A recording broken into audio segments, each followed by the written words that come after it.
Hi friends, कोमल cooks मराठीमध्ये आपलं स्वागत आहे। मी आज हॉटेल स्टाईल पावभाजी दाखवणार आहे।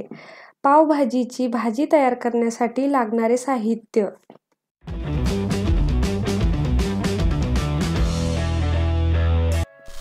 इथे मी मीडियम साइजचे 4 बटाटे घेतले आहेत, 3 टोमॅटो, गाजर 1 वाटी, मटार 1 वाटी, बटर 1 वाटी, जिरे 1 चमचा, साजूक तूप अर्धी वाटी, पावभाजी मसाला आणि पाणी आवश्यकतेनुसार। एकीकडे कुकरमध्ये 3 चमचे साजूक तूप टाकलं आहे व त्यामध्ये 1 चमचा बटर टाकत आहे। त्याचे कारण असे की तुपामुळे बटर जळत नाही व पावभाजीलाही फ्लेवर खूप छान येतो। तूप आणि बटर व्यवस्थित मिक्स झाल्यानंतर त्यामध्ये 1 चमचा जिरे टाकून ते तडतडल्यानंतर 1 चमचा पावभाजी मसाला टाकून ते ॲक्टिवेट झाल्यानंतर यामध्ये मी टोमॅटो टाकत आहे व टोमॅटो छान हलवून मऊ होईपर्यंत ठेवायचा आहे।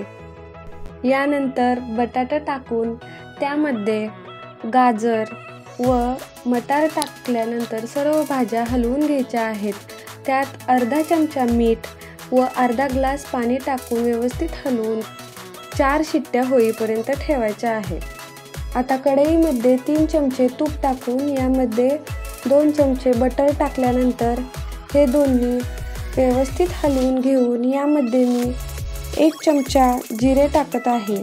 जिरे तडतडल्यानंतर मी इथे 3 मीडियम साइजचे कांदे घेतले होते, ते टाकून गुलाबी रंग येईपर्यंत परतायचे आहे व त्यानंतर 3 मीडियम साइजच्या शिमला मिरची बारीक चिरून टाकायचे आहे।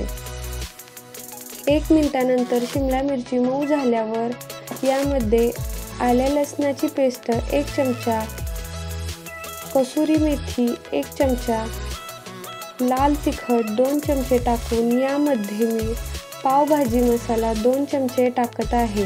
यानंतर 1 चमचा मीठ व 1 वाटी कोथिंबीर टाकून व्यवस्थित हलवून घेत आहे।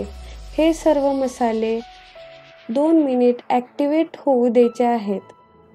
हे सर्व मसाले मिक्स झाल्यानंतर यामध्ये मी कुकरमध्ये शिजवलेल्या भाज्या टाकून हे मिश्रण व्यवस्थित मिक्स करून घ्यायचं आहे व मिक्स झाल्यानंतर यामध्ये अर्धा लिंबू पिळायचा आहे व थोडंसं पाणी टाकायचं आहे। पाणी थोडं थोडं करून टाकायचं आहे व स्मॅशरने स्मॅश करायचं आहे। हे झाल्यानंतर इथे 10 मिनिटासाठी झाकून ठेवायचं, कारण की भाज्या छान शिजतात। 10 मिनिटानंतर भाज्या सर्व शिजल्या आहेत व स्मॅशरने अजून एकदा एकजीव होईपर्यंत स्मॅश करायचा आहे। हे कंटिन्यू 2 मिनिट स्मॅश करून घ्यायचं आहे, म्हणजे भाजी एकजीव होते। आता आपली भाजी तयार आहे। यामध्ये मी 1 चमचा बटर टाकत आहे।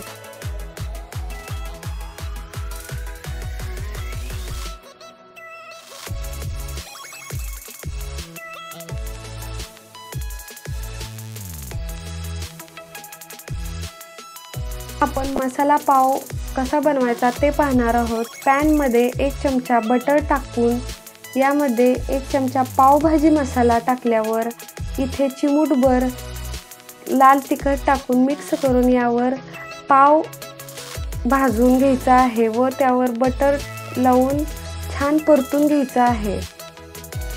आता आपले पावभाजीचे पाव तयार आहेत। आता आपली पावभाजी तयार आहे। तुम्ही यावर चीज टाकूनही खाऊ शकता, खूप छान लागते।